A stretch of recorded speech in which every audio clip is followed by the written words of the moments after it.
పావుగంట వరకు వస్తాలా ఇది పవన్ చూసి ఎత్తుతాను.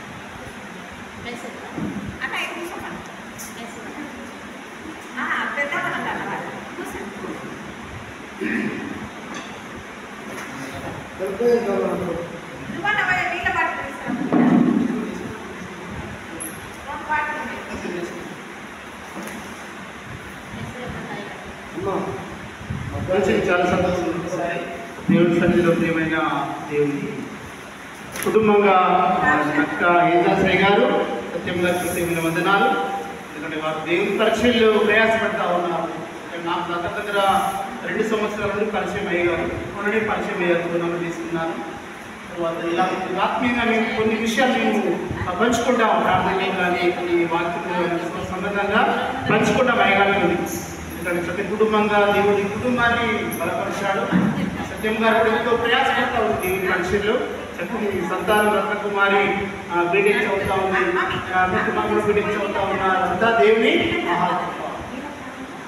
ఇక్కడ మీరు దేవుని సంతానంగా దేవుని పిల్లలుగా ఉన్నప్పుడు మీరు ధన్యులు జీవిస్తున్నాము. హల్లెలూయా. మీరు ధన్యులు దేవుని కలుగుతా ఉంది. ఎవరైతే లోకంలో క్రీస్తు సంబంధులు వారు క్రీస్తు సంతానంగా ఉంటారు, క్రీస్తు సంబంధంగా ఉంటారు, క్రీస్తు వారై ఉంటారు. ఎవరమ్మా? క్రీస్తు నమ్ముకున్న వారు క్రీస్తు వారై ఉంటారు. మన పక్కన అన్యులు ఉన్నారు, ఇతర మతాల వారు ఉన్నారు, ఇతర జాతుల వారు ఉన్నారు. కానీ మనలో ఎంత ఆశ ప్రభువును ప్రేమించాలి, ప్రభు కొరకు జీవించాలని ఆశ ఉన్నప్పుడు మనం ధైర్యంగా ముందుకు వస్తాం. చాలా చక్కని మందిరం కట్టుకున్నాడు ఆయన ప్రయాసపడి, చాలా పెద్ద మందిరం. ఇంకా భవిష్యత్ కాలంలో దేవుడు ఇంకా ఈ మందిరాన్ని జీవించాలి, మందిరం అంతా నిండిపోవాలి. నాకు వచ్చి మందిరం ప్రయాసలో దేవుడి కృప దైవజనుని వెంటాడతాం. ఇప్పుడు మనకు ఒక మాదిరి జీవితం మనం లేనప్పుడు మన సమాజంలో విలువ లేకుండా మాదిరి, సమయానికి మాదిరి, వాక్యానికి మాదిరి, విశ్వాసానికి మాదిరి, క్రియలకు మాదిరి మనం ఉంటాం. ఎందుకంటే ఇప్పుడు మనల్ని గమనిస్తూ ఉంటారు సత్యం గారు, అయ్యగారు గమనిస్తూ ఉంటారు. అనగా సమయానికి రావాలి, సమయానికి ఆరాధన చేయాలి, ముగించుకుని వెళ్ళాలి. ఇక్కడ దయచేసి మన గ్రూప్లో దయచేసి సమయానికి రండి. ఇది శారదమైన భాగ్యమైన నేనైనా ఎవరైనా కానీ తప్పకుండా సమయం పాటించాలి. ఎందుకంటే పరలోకంలో దేవుడు మనల్ని చూస్తూ ఉన్నాడు. ఇక్కడ గ్లోరియస్ మినిస్ట్రీస్ ప్రార్థన ఎంతమంది వచ్చారు, ఏ టైంకి వచ్చారు, పరలోకం నుంచి వారు గమనిస్తూ ఉన్నారు అందరినీ. ఎందుకంటే ముందు సత్యం గారే వచ్చి అందరికీ చేసుకున్నారు, వస్తున్నామని శుభ్రం చేసుకున్నారు. అనగా నేను వాళ్ళకు మాదిరి గమనించాను. క్రీస్తు కోరికలో ఈ మనుషులు ఉన్నప్పుడు తప్పకుండా క్రీస్తు సంబంధమైన మాదిరిలో వాక్యం తీసుకున్న ప్రియులకు సమయం దేవుని నామమున స్తోత్రం. హల్లెలూయా, హల్లెలూయా. సత్యం గారు వాక్యం చదువుతారు. సత్యం గారు వాక్యం యెషయా గ్రంథము మీరే చదవ, ఆయన చదవ. 1వ అధ్యాయము, యెషయా గ్రంథం 1వ అధ్యాయము వచనము 15 వచనం చదవమ్మా. సంతోషం నర్సింగ్ మాస్టర్ గారు మీరు చదవండి. యెషయా గ్రంథము 1వ అధ్యాయము 15వ వచనం నేను చదువుతున్నాను. మీరు యెషయా 1:15 వచనం చదవండి, మీరు చదవండి. మీరు మీ చేతులు చాపినప్పుడు మిమ్మును చూడగ నా కన్నులు తప్పుకుందును. మీరు బహుగా ప్రార్థన చేసినాను, నేను వినను. మీ చేతులు రక్తంతో నిండి ఉన్నవి. ప్రార్థించుకుందాం. పరిశుద్ధ మహోన్నత దగ్గర తండ్రి, గొప్పవాడవు, శ్రేష్టమైన వాడవు, బలవంతుడు, శక్తి గల దేవుడు, నీకు సమస్తము సాధ్యము, అసాధ్యమంటూ ఏది లేదు. గ్లోరియస్ ప్రార్థనా మందిరం పురుషుల కాడ దైవజనుల ఏజాశ్రయ్య, సత్యమ్మ, రత్న మరియు వరుణ్ కుటుంబంలో బిడ్డలు దేవుని సేవలో ప్రయాసపడుతున్నారు. ఈ మందిరంలో చూడ మాకు అదృష్టంగా భావిస్తున్న తండ్రి, ఈరోజు భాగ్యము గారి కుమారుడు జాయిస్ అని జన్మదినం, వారి ఆలస్యంగా క్షమించండి. తప్పకుండా దేవుని సమయాన్ని పాటించాలి, మీకు లోపడాలి, భయపడాలి తండ్రి. అప్పుడే మా జీవితంలో మేలు కలుగుతాయి. వాక్యం కూడా మాట్లాడి యేసు నామములో వేడుచున్నాము తండ్రి, ఆమేన్. ప్రభునందు ప్రియులారా, చదువుకున్న యెషయా గ్రంథంలో యెషయా పెద్ద ప్రవక్త. పెద్ద ప్రవక్త యెషయా. అంటే ఇంతమంది రాసిన ప్రవక్తల్లో యెషయాకు ప్రత్యేకమైన స్థానం ఉందమ్మా. ఏం స్థానం అంటే ఆయన ప్రవక్తలందరిలో ఒక మాదిరి కలిగిన వాడు, విశిష్టమైన గుణాలు గల వాడు యెషయా. యెషయా ద్వారా మనం నేర్చుకునేది ఏంటంటే పరిశుద్ధత మనం నేర్చుకోవాలి. ఎవరి ద్వారమ్మా? యెషయా ద్వారా. ఈ లోకంలో మనం అందరం ఉన్న మనుషులు కదా, అందరం మనుషులు నానా రకాలైన పనులు ఉంటాయి. కొంతమంది వ్యవసాయం చేసుకుంటారు, ఉద్యోగం చేసుకుంటారు, వ్యాపారం చేసుకుంటారు, పంట పొలాలకు వెళ్తారు, పశువులు ఉన్నాయి, బర్రెలు ఉన్నాయి, ఆవులు ఉన్నాయి, గేదెలు ఉన్నాయి, మంచిదే. మనం ఏం చేస్తాం? వాటన్నిటిని చక్కగా మనము పరిపాలన చేస్తాం కదా. అంటే ఏ టైంకు బర్రె నీళ్ళు పట్టాలి అప్పుడే బర్రె నీళ్ళు పెడతాం, ఏ టైంలో తప్పుడు టైంలో అప్పుడే పెడతాం, ఏ టైంలో పడుకోవాలి అప్పుడే అది పడుకుంటాం. పశువులాగా పెడుతున్నాం. కానీ క్రీస్తు బిడ్డలుగా మనం కూడా విలువైన సమయాన్ని దేవుని కొరకు మనం ఇచ్చేవారుగా ఉండాలి. దేవుని స్తోత్రం, హల్లెలూయా. ఎందుకు ఇవ్వాలంటే దేవుడు ఈరోజు నీతో నాతో మాట్లాడిన మాట ఉందా? విలువైన సమయాన్ని నాకు ఇవ్వలేదనుకో, నేను నీ ప్రార్థన నువ్వు బహుగా ప్రార్థన చేస్తున్నావు, మంచిదే.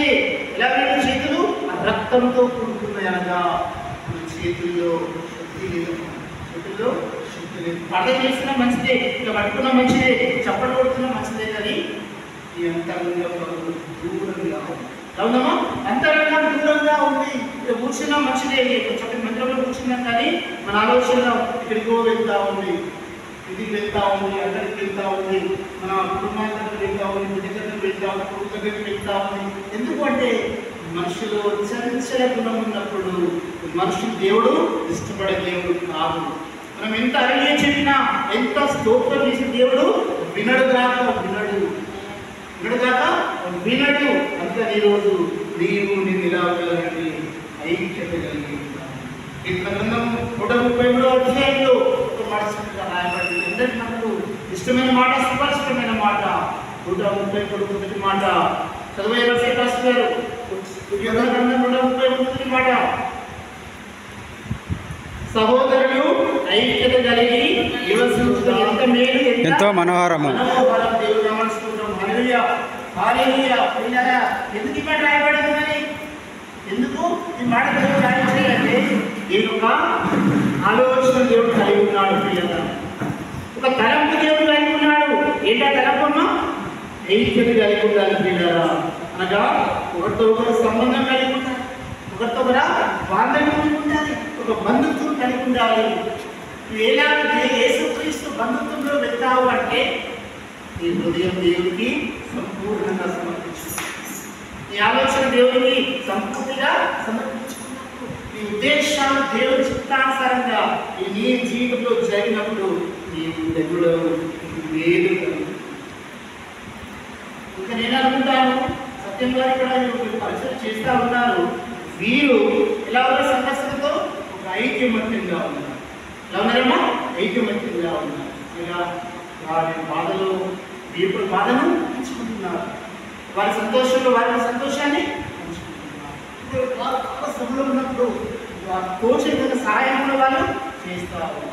నేను గమనించాను, ఎందుకంటే వారి కొన్ని పరిచయం లేకున్నా వారి ఉద్దేశాలు దేవుడు చూస్తారు, వారి అంతరంగాలు దేవుడు చూస్తూ ఉన్నాడు. ఇప్పుడు ఒక సంఘం ఉంది, కృష్ణాపూర్లో సంఘం ఉన్నది, శేఖ్యాలో సంఘం. సంఘం అంటే ఎందుకు చెప్తున్నారంటే ఒక సంఘం అనేది మనకు అభివృద్ధి చెందాలంటే ఎలా ఉండాలమ్మా? దైవజనుడు దైవజనురాలు ఇద్దరు కలిసి ఐక్య ప్రేమ బంధమై ప్రయాసపడాలి. ఏ దేవుడు నేను సివిల్ బస్తం వినడం లేదు, వాళ్ళు కష్టపడి పొలం దున్నడం లేదు, కానీ దేవుని వాక్యం అనే బీజం వాక్యం పుస్తకం సంఘంలో కానీ సమాజంలో కానీ ప్రజల మధ్య సువార్త రూపంలో వారు తీర్చబడ్డారు. వారు పుట్టారు కాబట్టి ఇప్పుడు ఇక్కడ సంఘం అనేది స్థాపించబడింది.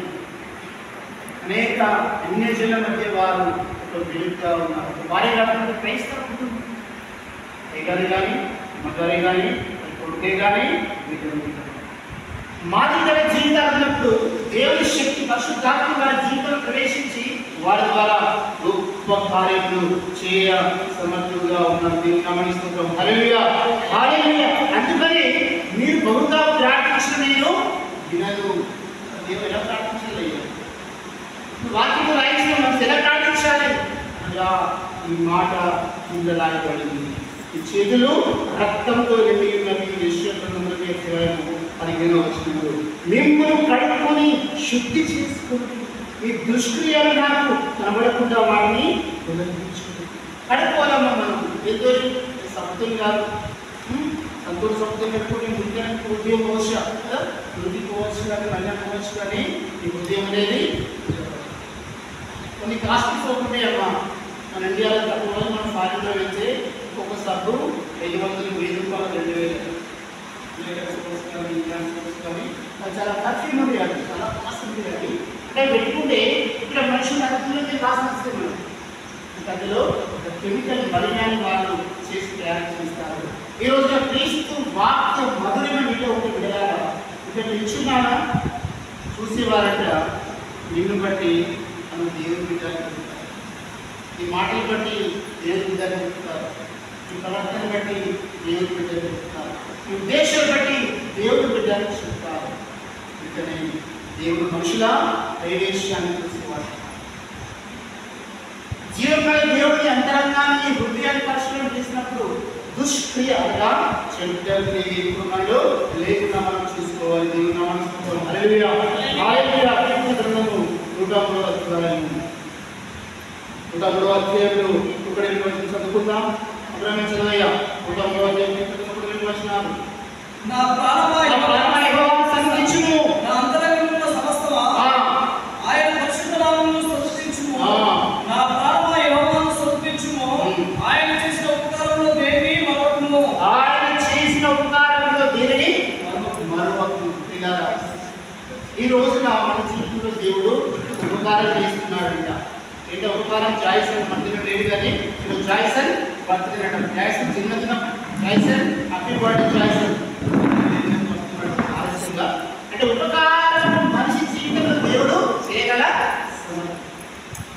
అలా ఉపకారాన్ని ఎలా భావిస్తాం, ఇలా వివరిస్తాం, ఇలా దేవుని అంతరంగాన్ని హృదయంలో పెట్టుకుంటామంటే నీ క్రియల ద్వారా. డబ్బులు చందా బిడ్డలు 1,00,000 జోడిస్తాడు.